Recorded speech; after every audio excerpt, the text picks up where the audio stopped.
Hello, everybody, and welcome to Non Sequitur News for August 1st, 2024, Season 3, Episode 214. Today is a time machine episode, and we're going to talk about methane leaks 8 times higher than agreed, Intel to cut 15,000 jobs, Tom Cruise to perform a stunt at the Olympics, F-16 drops fuel tanks, rare rattlesnake puts person in coma, guinea pig cash crunch, investigating Intel class action, Peregrine Falcons may come back, a tool to let anyone hack with laser beams, and Google listed a restaurant number as its British headquarters.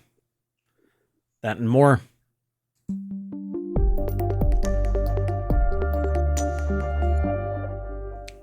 Hello again, I am Mayor Watt, and that is the Sentient AI's Visualizer. Good evening, hometown citizens. Welcome to Non Sequitur News for August 1st. Yeah, we've got all 10 of our articles all set up, ready to go, so let's get into it. Today's first article is over in Non Sequitur News. Methane that's leaking from U.S. oil and gas is 8 times higher than agreed upon targets.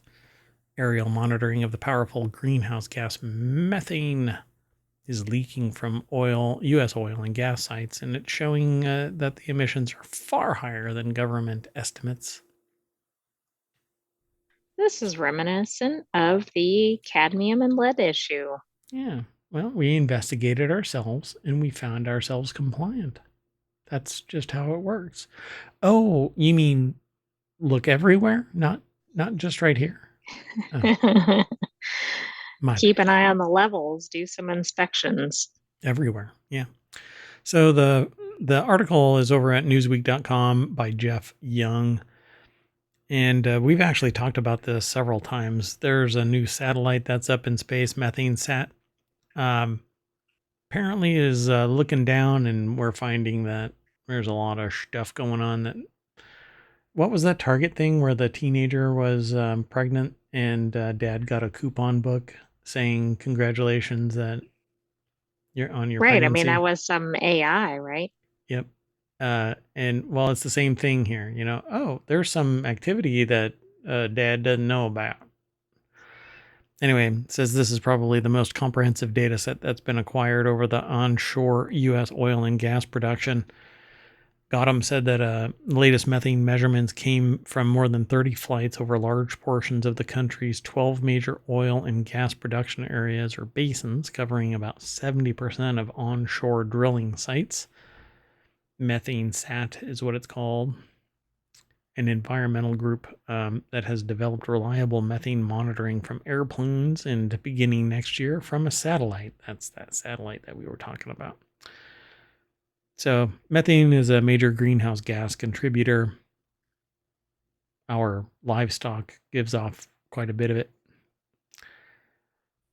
So switch to vegetarian. Well, I was thinking switch to EVs or hybrid or something to get away from this particular methane. Don't move to Wyoming because... So, however, some regions had higher rates of methane loss. EDF's monitoring found that Uinta Basin in Utah was losing as much as 7% of its methane. Wow. In a high-profile agreement announced in December during the United Nations COP28 climate talks in Dubai, 50 companies representing more than 40% of global oil and gas production agreed to limit methane loss to just 0.2%. How is this? Oh, wait, no, we only let out 0.2 today. Says 8. Can't go. Didn't this say 8 times? 8 times higher than agreed targets? How is that 8 times? Well, let's see. They agreed to 0.2. Utah was losing as much as 7. And what are they actually losing? Yeah. That's not... Yeah, that's more than 8 times. Right? Yeah. Right? You're the sentient AI from the future for crying out loud. What am I missing here? Oh my gosh. So in an interview with Newsweek in January, White House climate advisor Ali Zaida said that the Biden administration and the Environmental Protection Agency have proposed rules to better monitor and control methane emissions. Quote, I think we really elevated the prioritization and urgency to tackle methane, which is a super polluting greenhouse gas, from day one of this administration. Well, golly, you really have, raised awareness.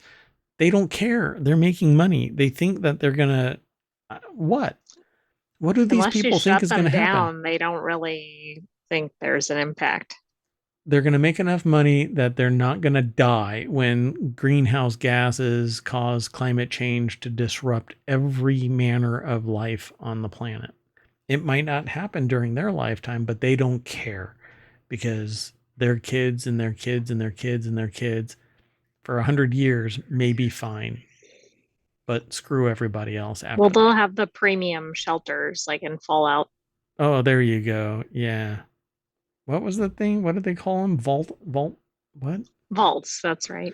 Well, I mean, they called them vaults. What were the vault dwellers? Oh, Vault Tech was the company, but yeah. Vault dwellers are the people that are in the vault. Um, and when they come out and get eaten by anything, I mean, a roach for crying out loud, it'll eat them. Anyway, okie dokie. So let's keep going though. We know now that not even the math in this is right. well, I think that was one location. So probably the average was 8 times. Oh, okay. So on average, it was 2%. Got it. All right, let's keep going. The next article is really, really making a lot of people happy as long as they're the investors. Reality Hacker is where this one is housed. Intel is cutting more than 15,000 jobs despite getting billions from the U.S. government. The chip maker has I'm fallen sh behind. I'm sure it's the source that put it in Reality Hacker, but this is kind of outrageous. Yeah, it's kind of hacking reality here. It's slashing 15% of its workforce. Wait, they have 100,000 employees? I don't know. Right? Is that, I mean, am I not seeing that right? Anyway, 15,000 jobs. It's slashing 15% of its workforce. So the chip maker, which has fallen behind competitors, is slashing 15% of its workforce. Will Knight over at Wired.com reminds me always of Real Genius. Because what was his name? Something Knight? Can't remember his first name. I don't know. Anyway, Intel said that its revenues were down 1% year on year for the second quarter. We don't take it lightly, so we're firing all of the humans that made it possible. Chris Knight. Chris Knight, thank you. So go watch Real Genius. Not right now. Watch the show and then go watch the other past episodes. You only have 1,100 of them. And then and only then Yes, can you then go and watch only Real then. Genius. Right. Be sure to get a whole bunch of people to hang out and watch non sequitur news. Anyway, the job cuts will affect areas including sales, marketing. Nothing says, hey, we're going to make more money, like cutting sales and marketing. Yeah, go ahead and cut the administrative roles. Intel said that and would be part of general cost-cutting plan. The move follows a 5% reduction in staff announced by Intel last year. In after-hours trading, the company's stock fell more than 17%. Yeah, I'll remind you that there is a person on Reddit that transferred $700,000 of their whatchamacallit, inheritance Inheritance. into Intel a day before all of this hit the shan.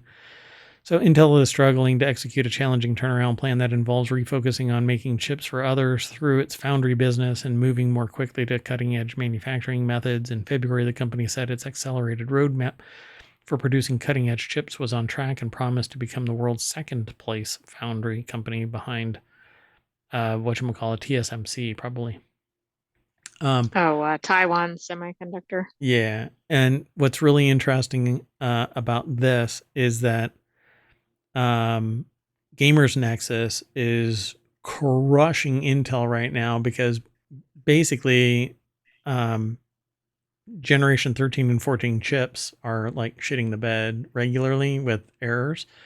crashing, etc. I swear I've got one, but I my there's two. Anyway, I'm getting sidetracked, becoming apoplectic. Well, anyway, the apparently Intel is kind of just falling apart, and like the show. So the $8.5 billion given to Intel will go toward building plants in Arizona, New Mexico, Ohio, Oregon. Intel said that the investments it is making in these chip making plants will create over 10,000 company jobs, 20,000 construction jobs, and thousands more roles in supporting industries. The money that So wait a Intel has. second. If they're losing 15,000, but they're going to create at least 10,000 that sound roughly equivalent, why are they letting all these people go? You're from the future, or you tell me. I don't get this. Yeah, they got let's see. I mean, I get that the construction jobs aren't equivalent to, say, an IT job or something. Okay. But could they keep 2/3 of the workers? Why don't they just keep the workers? The money Intel received in March is the biggest grant awarded by the U.S. government so far through the CHIPS Act. The 2022 legislation passed that will appropriate $52.7 billion to reshore chip manufacturing and invest in chip research and workforce training. The company will also receive tax credits up to 25% on $100 billion in investments and will be eligible for federal loans of up to $11 billion. The $8.5 billion given to Intel will go toward building plants. So build them, but keep these people hired. They should be the first ones to get hired. Today, the U.S. makes 12% of the world's semiconductors compared to 37% in the 1990s. The consulting firm McKinsey has predicted that the value of the semiconductor industry will grow impressively this decade from $600 billion to $1 trillion by 2030, so within 6 years. Yeah, that'll be interesting. Well, this is interesting. I wonder what they promised in order to get this grant. Well, maybe fire people? I don't know. Let's keep moving. The next article is over in Reality Hacker. Tom Cruise preparing for dangerous stunt at the 2024 Olympics closing ceremony. When is the closing ceremony? I don't know.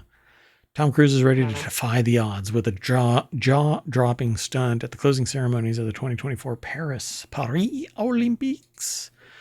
Dan Girolamo over at digitaltrends.com put the article together. August 11th. Thank you. Per TMZ, Cruise is preparing to complete a stunt during the closing ceremonies that signals a transition from the 2024 Paris Olympics to the 2028 Los Angeles Olympics. The plan is for Cruise to rappel down from the top of Stade de France into the field with the official Olympic flag. Then the broadcast will cut to a pre-recorded tape of Cruise flying with the Olympic flag from Paris to Los Angeles. Dun, dun, dun. So he's going to rappel. I mean, that sounds similar to like a Mission Impossible scene, right? Yeah, pretty much. So the Top Gun star will jump out of the plane and skydive to the Hollywood sign. Cruise is set to pass the flag to other Olympians as they parade around Los Angeles. Cruise reportedly filmed the Hollywood portion of the stunt on a Saturday morning in March. Cruise is no stranger to danger. Oh, wow. You okay over there? Wow. So the 62... I'm doing okay, but I had a momentary glitch. Gotcha. So reboot. The 62-year-old is known for doing his own stunts, like executing a halo jump in Mission Impossible Fallout and flying a fighter jet in Top Gun Maverick. I got out of bed this morning and I pulled a muscle. I pulled my hammy. Anyway, Cruise going to jump out of rappel down a thing and jump out of an airplane over there and do a bunch of other stuff. Pretty cool. Probably run on top of a train or something. I mean, he's no Jean-Claude Van Damme doing the splits. I heard he assaulted somebody and never touched them with his hands. All feet. He just beat the crap Oh out of my. somebody with nothing but his feet. That's not true, but I'm going to say it. It's not true. Didn't really happen. Not gonna do it. So the next article is over. I'm getting a little punchy, so this may be the last show for tonight. The next article is over in Four Wheel Tech. F-16 drops fuel tanks in a parking lot and Lake Huron. An F-16 pilot jettisoned 2 fuel tanks over Michigan on July 31st. One landed in Lake Huron, while the other landed in Save-A-Lot parking lot, where it struck a vehicle, apparently. Thankfully, nobody was injured, but anybody need some gas? You paid for those tanks and the fuel, but it's no big deal. Wow. Is there anything else in this article? Yeah. ABC, NBC affiliate, Up North Live. What? What did they That's just an say? odd news channel. Up Your North Live reports that Iosco County Sheriff Office dispatchers received reports of an explosion near Baldwin Resort Road, a street that runs along the shore of Lake Huron's Saginaw Bay. 2 Ohio National Guard F-16s were in the area for unknown reasons. One of them declared an emergency and dumped 2 external fuel tanks full of jet fuel. One of them landed north of Baldwin Resort Road in Lake Huron and exploded. Wow. That one's like, I'm out. This one hit the ground and then hit a truck. Save a lot. Shop, save a lot. So, Honey, my car is damaged. I got a F-16 landing on, or fuel tank landing on me. You're cheating on me, aren't you? No, really. No, look. What's her name? Like reading the name off the fuel tank. F-16. Well, she Right. sounds a little too young. Anyway, next article's over in Non Sequitur News. Connecticut man bitten by rare rattlesnake. He tried to help, ends up in coma. No good deed goes Exactly. I have to unpunished. say, probably most people would not have tried to help the rattlesnake. A Connecticut man in the hospital after being bit by a timber rattlesnake that he was trying to help. What are you trying to do? Comfort it? Give it a hug? Well, let's read the article. Let's read the article. Dave Collins, Associated Press, abcnews.go.com. Joseph Ricciardella saw the snake in the road. He stopped his car and tried to help avoid getting run over. What in the world? I mean, kind-hearted, but oh my God. So the attempted good deed landed him in a Connecticut hospital in a medically induced coma after the timber rattlesnake, which is rare in the Northeast, bit his hand when he threw a shirt over it and tried to pick it up, said Brittany Hillmayer, his former girlfriend and the mother of his daughter. Former girlfriend. Like maybe he's made some bad Hopefully choices. not due to the rattlesnake. Yeah, exactly. Hillmeyer said Ricciardella called her on Sunday to say that he'd just been bitten and was driving to the hospital. His voice sounded odd, like Donald Duck, she said. He said it happened as Ricciardella, just call him Joseph for crying out loud. Exactly, please. Was driving from a park in upstate New York to his home in Torrington, Connecticut. Why don't we dox him a little more? Wow. So the timber rattlesnake is one of 2 venomous snakes found in Connecticut. Look at that. He's an overachiever. There's only 2. Right, and he found one of them. The other being the northern copperhead, and is extremely rare, according to Connecticut Department of Energy and Environmental Protection. The snake is listed as endangered and is illegal to kill or collect. Rattlesnake bites are also extremely rare in the state. I'm sorry. I'm not going to aim for a snake in the street, but I'm also not going to pull over and go, hey, let me be a good Samaritan.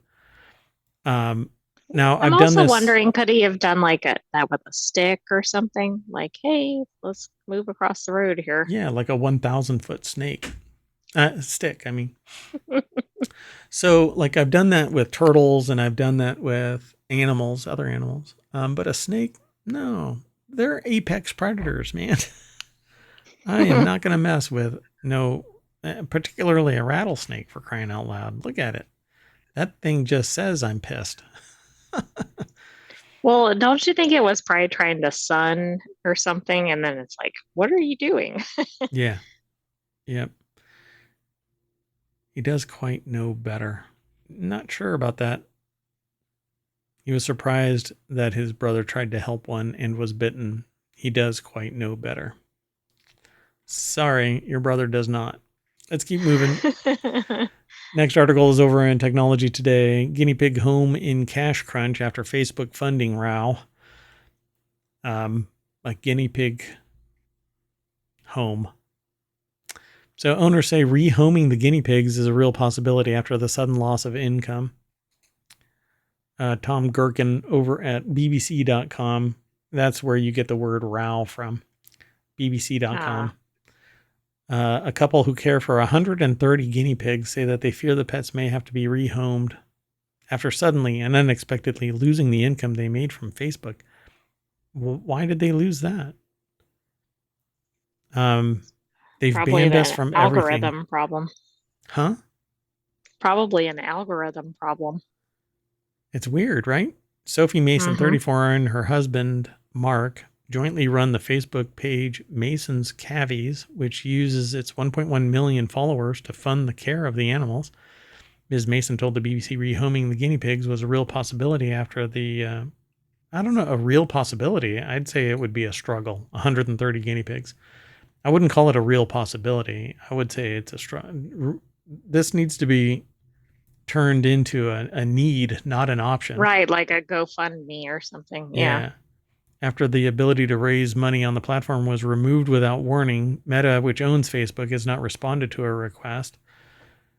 What a bummer. Jeez. They've banned us from everything. We can't earn any kind of income whatsoever. It's all gone. Switch over to YouTube.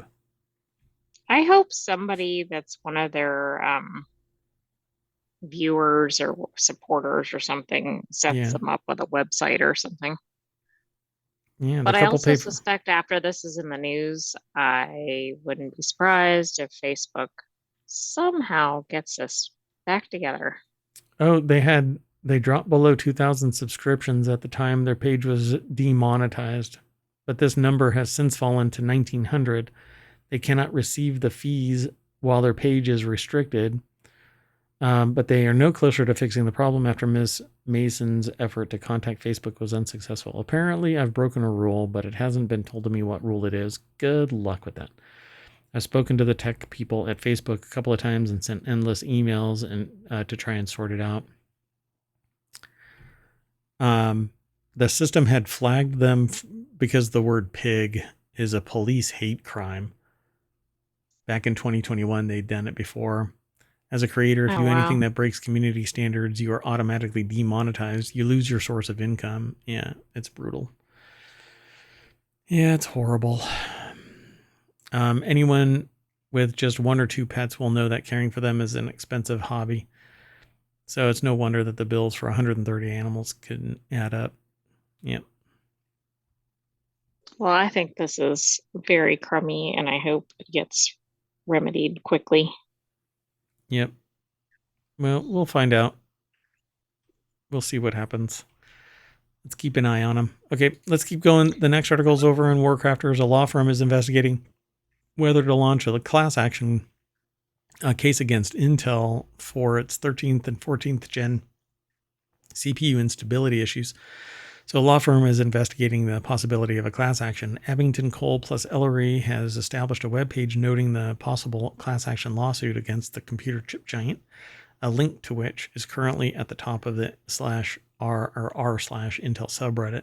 It asks for anyone affected to submit their information via a form. So Jacob Ridley over at PCGamer.com put the article together. It says you can register your interest via an online form. Basically, there is a hardwired flaw in the 13th and 14th generation chips. and it causes instability at some random point. It says, we have determined that elevated operating voltage is causing instability issues in some 13 and 14 gen desktop processors. Their analysis returned processors confirms that the elevated operating voltage stems from a microcode algorithm resulting in incorrect voltage requests to the processor. In a nutshell, because of the slight overvoltage, it crashes. And so I know of at least one person who has attempted to get it replaced, and they said that it's not a valid Like it's chip. not a valid warranty claim or something. Yeah. Gamers Nexus is doing all kinds of stuff about this. So if you've never heard of Gamers Nexus, go look them up over on YouTube. They talk about tech, but it's really like a side gig for them at this point, man. They just call out everybody's BS, and they do an amazing in-depth job of it. But And again, usually get it changed, right? yeah, they get the stuff fixed. Like the big problem with all of the 4090s and 4080s setting themselves on fire, they pursued that doggedly. And even to this day, they still seem to look into that kind of stuff. So Intel's RMA service is a mixed bag. According to places like Reddit, you'll find threads over multiple years claiming it's awesome, following other claims saying that it's absolute trash. Hey ho, this is the world. Though the important thing here is that Intel is taking claims of wobbly 13 and 14 Gen CPUs and treating them seriously and taking appropriate action to get them replaced. You'll find mixed claims of whether it's doing that too. And so the possibility of a class action is what it is. So by the end of the VRAM allotment on the GTX 90 issue, you basically ended up with $30 for each GTX 970 that you bought. There was a problem with it basically imploding. So yeah, admittedly, it doesn't feel great doing this on a $500 Core i9. That clock speed is often what you paid extra for. So you can step it down so it never hits the over voltage. Right, but that does seem a bit counterintuitive. Yeah. Pretty wild. Like you should be able to, I don't know, get what you pay for. Yeah. Really? Come on. I mean, that's outrageous. That is outrageous. Lunacy.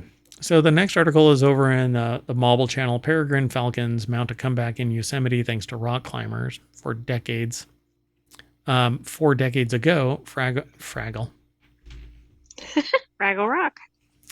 4 decades ago, fragile falcon eggs were saved from certain death by Ken Yeager and a small team of expert climbers from a nest on Yosemite's El Capitan, a sheer granite wall, as protective parents dive bombed from the sky.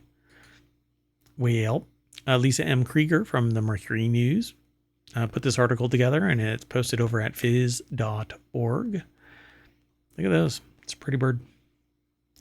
Oh, wow, it is. Peregrine falcon. Yep. So those rare eggs hatched a new generation of baby birds, then another. Testament to one of the most successful conservation stories in California's history and proof of the power of human partnership to protect the species that was once on the brink of extinction. This spring, there are 17 breeding pairs in the park, up from only 8 pairs in 2009. A total of 51 nesting sites have been counted since 2009, yielding 385 baby birds. They say it feels wonderful. Now 65, living in Mariposa. I know somebody that, used to live in Mariposa. Quote, I thought that the project had a very slim chance of working. I am glad I was wrong. The relationship between rock climbers and cliff-dwelling birds could have been a fraught one. So majestic birds. They end up talking about it, but really what it comes down to is some climbers climbed up, got some eggs, hatched them, and it's been done again and again now. Yeager and his group ascended to a second nest on the left of an 80-foot ponderosa pine and removed the eggs. The eggs were placed in foam-protected containers and passed from climber to climber like a fire brigade, said Yeager, to a backpack. Then a lab-hatched chick carried in a small blue fabric cage during the climb was gently placed in the nest. So they basically swapped out. Oh, okay. And this is not just any climbing. Like this is a pretty significant effort, I think, from that location. Yep. So they would climb all kinds of things. 80-foot ponderosa pine. Yeah, insane. Right, like you said earlier, like I got up today. Yep, got out of bed. This is pretty cool. Like if this is this small group and they're single-handedly responsible for the survival of this species. Yep. Elsewhere around the nation, about 85 to 100 climbing areas nationwide are closed to protect falcons as well as golden eagles during the nesting period. Without help, peregrines probably would have disappeared from the park, said Yeager, who still climbs almost daily. I'm proud that I was able to have a small part in their future survival. So, ta-da! Very You neat. can be the This is change you want to see. a good news story. That's right. So how about a $500 open source tool that lets anyone hack computer chips with lasers? The Ray-V Lite will make it hundreds of times cheaper for anyone to carry out physics-bending feats of hardware hacking. I won't be able to go deep into this today, but the article is by Andy Greenberg. It's over at wired.com. It's only 10 minutes of audio if you wanted to listen to it. So you can follow the link through ohmTown. Why do I feel like I ripped through this episode like super fast? Because you did. Wow. Anyway, in modern microchips, there are some transistors have been shrunk down to less than a tenth the size of a COVID-19 virus. It doesn't take much to mess with minuscule electrical charges that serve as the zeros and ones underpinning all computing. A few photons from a stray beam of light can be enough to knock those electrons out of place and glitch a computer's programming. Or that same optical glitching can be achieved more purposefully, say with a very precisely targeted and well-timed blast from a laser. Well, at the Black Hat Security Conference in Las Vegas next week, Sam Beaumont and Larry Patch Trowell, both hackers at the security firm NetSPI, plan to present a new laser hacking device they call Ray-V Lite. Their tool, whose design and component list they plan to release open source, aims to let anyone achieve arcane laser-based tricks to reverse engineer chips, trigger their vulnerabilities, and expose their secrets, methods that have historically been available to researchers inside a well-funded company, academic labs, and government agencies. So, but you have to know what you're doing. That's kind of the tough part. So, state-of-the-art What commercial could go tools. wrong with lasers, right? Nothing. No, you can never burn out your eyeballs. So their goal in creating and releasing designs for the ultra cheap chip hacking gadget, they say, is to clear the laser-based exploitation techniques known as laser fault injection or laser logic state imaging are far more possible than many hardware designers, including clients of whom Beaumont and Trowell sometimes perform security testing at NetSPI, believe them to be. So by demonstrating how inexpensively these methods can be pulled off, they hope to put a new tool in the hands of do-it-yourself hackers and researchers worldwide. Dun, dun, dun. Yeah, this is kind of cool stuff, but yeah, I'd have to read all of this Looks highly beforehand. technical. Yeah. So, but it's all do it yourself, common off the shelf kind of stuff and 3D printed so that you can mess around with the digits. It says, in fact, the most expensive components in the Ray-V Lite are the lens used to for focusing its relatively cheap laser and a FPGA chip that serves as its timing mechanism. Each of those costs close to $100, as well as a $68 Raspberry Pi mini computer that allows it to be controlled and programmed. So the same thing that runs the infrastructure for the sentient AI. Oh, Also, we know that's good infrastructure. yeah. Well, I mean, And you get way more than you pay for it. oh, I pay for it. Pretty cool. But you'll have to we'll have to watch this. I hopefully they publish this. They say next week, so it's this coming week because we're in our time machine. So I'll probably end up getting that paper. Okay, let's keep going. Last article for August 1st is over in Technology Today. Google listed their restaurant's phone number as its British headquarters. So 4 years ago, Google mistakenly published the restaurant's business details, including the phone number and address, in the search results for how to contact Google in the UK. At first, they got a few calls from people trying to get through, but now they receive about 300 a week, including on their personal mobile, as well as messages and letters. They have more than 130 messages. Now, this Thanks. article was submitted because it bore some similarity to some incident near hometown. Yeah. Yeah. I had a major company, a global company, publish my personal information address as a contact to get that company's products. And I had somebody actually show up at my physical location asking to pick up equipment. And I was like, it's not how this works. Say what? Excuse me. Yeah, and it was really, really late at night. And so caught me off guard. But anyway, yeah. Oh, gosh. You just reminded me of that. And I'm getting a replacement monitor from them. Well, you better be vigilant regarding any website information. Oh, God. Anyway, Google listed not my restaurant, but this person's restaurant number as its British headquarters, mistakenly entered all of their business details in the search results for how to contact Google in the UK. Can't really go into this. Zoe Wood is the author of the article, but I think it's like a as told to kind of a thing. I don't think it's them themselves, really. Sorry, I'm scrolling back and forth trying to find the actual source of this, but it just says you want customers to be able to find your restaurant on Google, not instead of Google. And this listing error has resulted in several years of unnecessary harassment. It's a bummer that it's treated as harassment. If it's a restaurant, just go, hey, Exactly. they put the wrong information.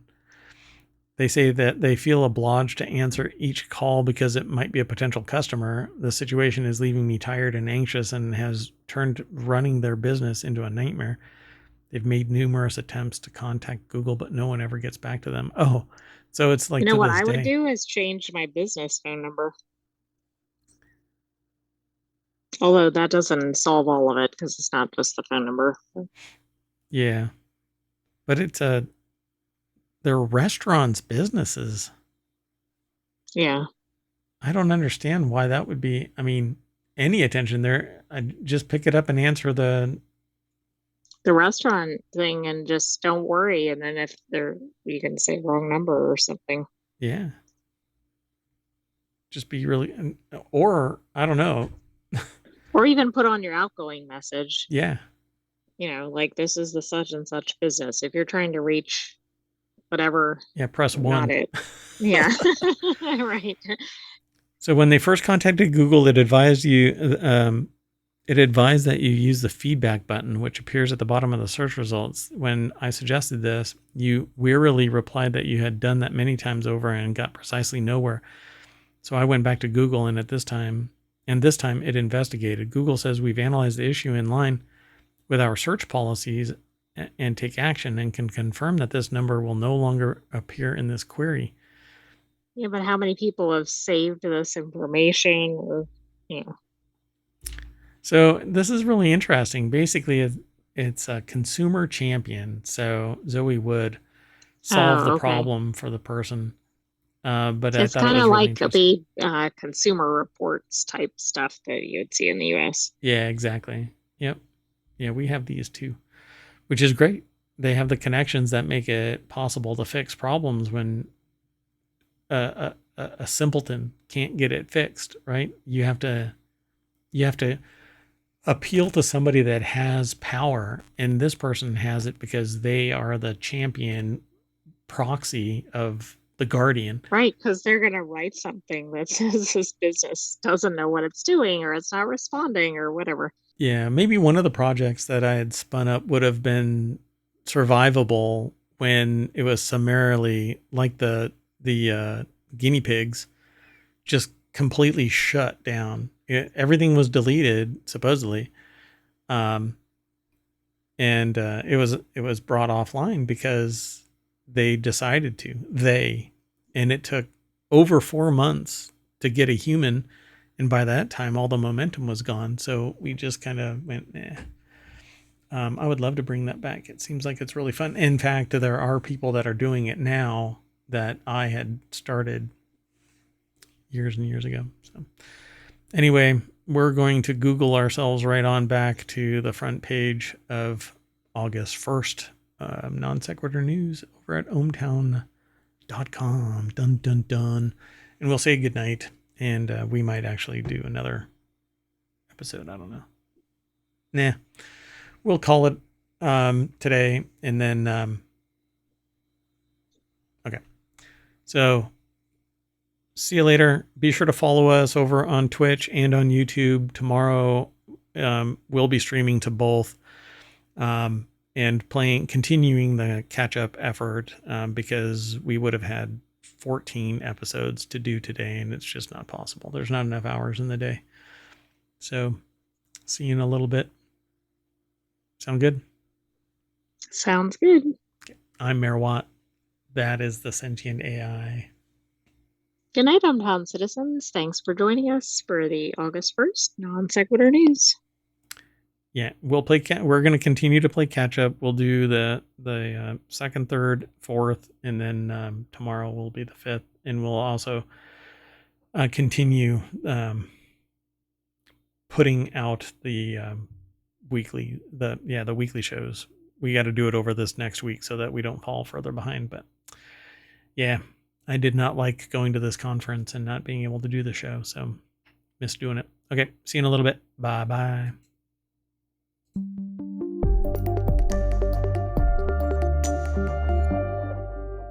Be sure to follow, like, subscribe, ring the bell, tell everybody so I can stop going to conferences.